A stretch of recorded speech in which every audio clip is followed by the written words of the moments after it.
Bien-aimés, je vous salue dans le nom du Seigneur Jésus-Christ. Que la paix du Seigneur soit avec vous là où vous êtes.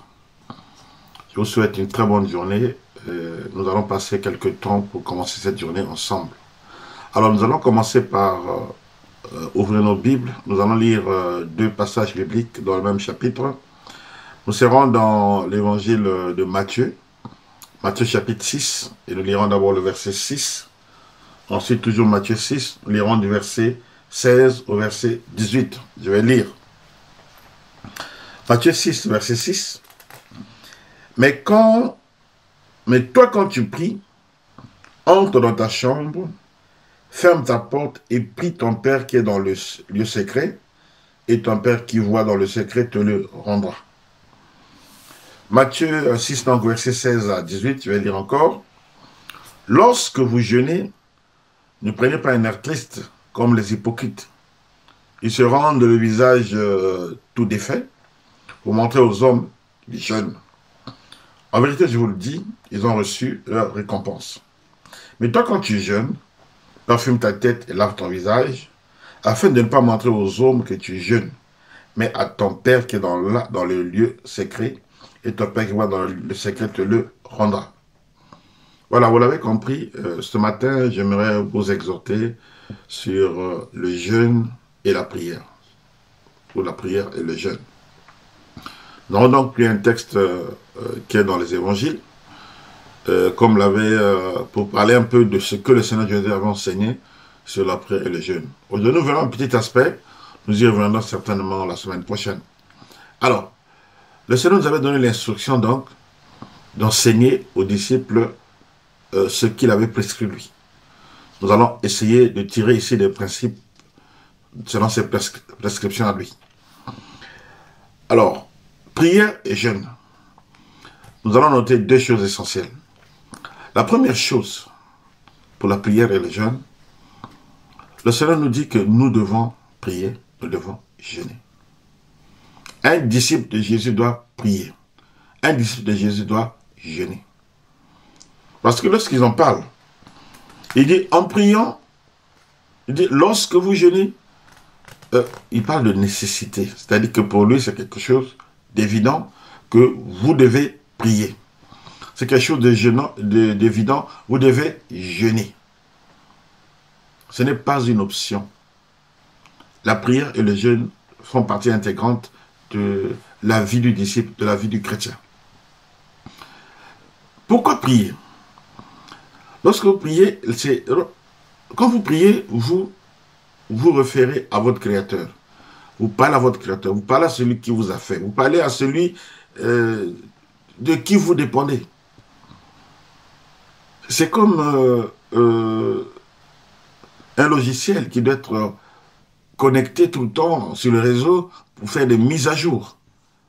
C'est comme un appareil, quoi, qu'il faut entretenir, qu'il faut contrôler, qu'il faut... C'est ça. L'homme est un être complexe. Pour le moment, nous savons qu'il est constitué de trois parties, le corps, l'âme et l'esprit. Et ces trois parties doivent être entretenues. De la même façon que vous mangez tous les jours pour maintenir votre corps physique en bonne santé, parce qu'il a besoin de vitamines, il a besoin de nutriments, des glucides, des protéines, tout ça, des lipides. De la même façon que votre âme a besoin de paix, a besoin de repos, a besoin de consolation, a besoin d'amour, a besoin de tendresse, a besoin de ceci. De la même façon que votre esprit, de la même façon que votre esprit aussi a besoin de se connecter à son Créateur, afin de recevoir des mises à jour, afin de recevoir la force, afin de recevoir la lumière, afin de recevoir la chaleur, la vie, voilà, et de pouvoir mener une existence chrétienne normale.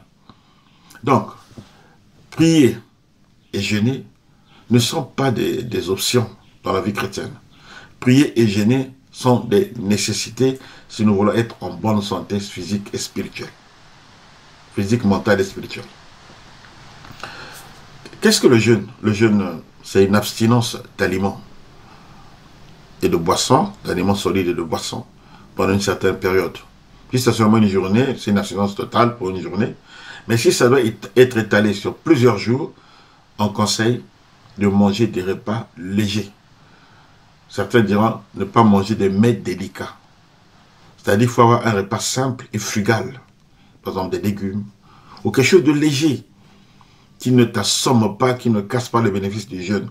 Parce que le jeûne aussi, euh, euh, dans ce que vous mangez, votre corps aussi doit suivre, doit bénéficier de votre jeûne. Donc ne détruisez pas votre jeûne en le cassant par des aliments trop riches. Sinon vous n'en ressentirez pas les bénéfices. Prier, c'est parler à Dieu, comme j'ai dit. Prier, c'est communiquer avec Dieu. Prier, c'est atteindre, c'est s'élever vers Dieu pour être en relation avec lui, s'occuper de ses désirs à toi et de ses désirs à lui et le chercher pour qu'il réponde à nos désirs aussi. Prier, c'est se placer vers Dieu pour lui demander protection et tous nos besoins, de soumettre tous nos besoins. Donc, la prière est une nécessité. La prière est importante. Le jeûne est une nécessité. Le jeûne est important. David disait que l'Éternel est celui qui exerçait ses mains au combat et ses doigts à la bataille. À quel moment exerçait-il ses mains au combat et ses doigts à la bataille? Moi, je crois que c'est pendant ce moment de prière, pendant ce moment de jeûne. Lorsque vous priez, quelque chose se passe. Lorsque vous jeûnez, quelque chose se passe. C'est comme des exercices physiques que doit faire un athlète, que doit faire un sportif pour fortifier son corps et le rendre prêt à affronter toutes les compétitions, les batailles qui l'attendent. Le chrétien aussi est dans un environnement où le diable rôde, comme un lion rugissant, cherchant qui dévorer. Le chrétien est dans un environnement hostile, où il a des adversaires, où il a des ennemis, où il y a des gens qui cherchent à le détruire. Et il faut être armé. Il faut avoir des armes spirituelles pour se défendre. Et ces armes, nous fortifions, nous prenons ces armes lorsque nous avons une vie de jeûne et une vie de prière. Voilà donc, c'est nécessaire de prier, c'est nécessaire de jeûner.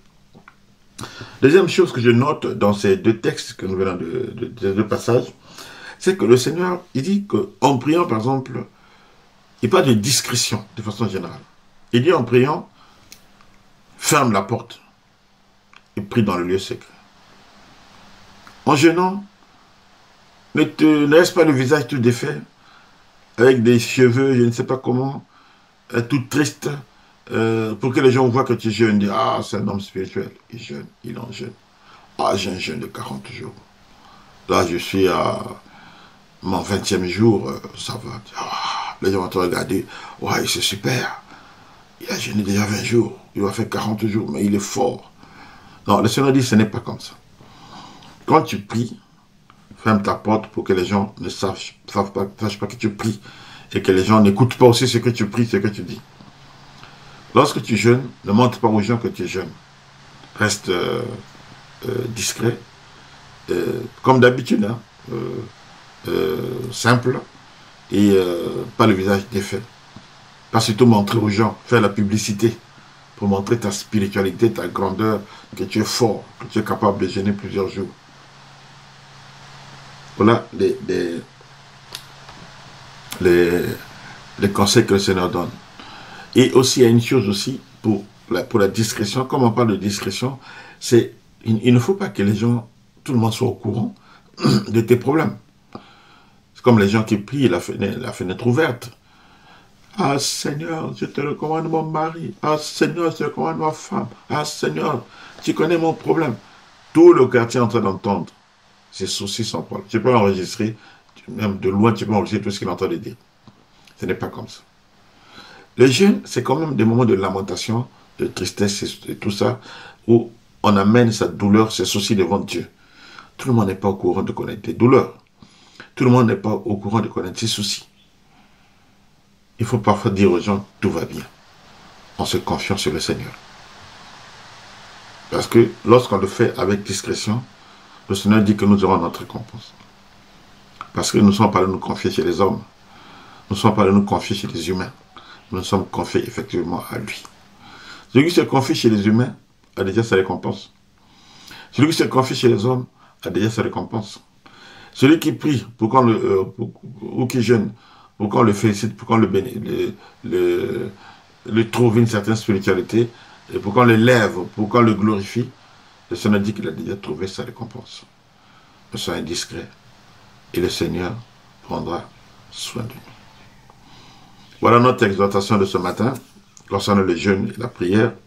J'ai dit que nous y reviendrons prochainement encore, pour aller plus dans les détails concernant le jeûne et la prière. Nous allons remercier le Seigneur donc pour cette exhortation et continuer notre moment de prière. Prions.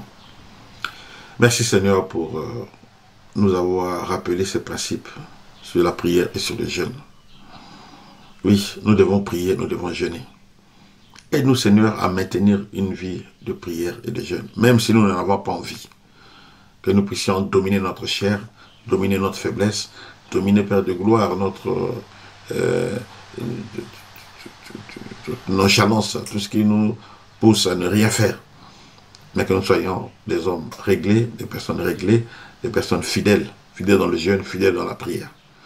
Nous prions aussi, Seigneur, que tu nous aides à être discrets lorsque nous sommes dans des problèmes, lorsque nous avons des soucis. Être discrets et de nous confier qu'à toi.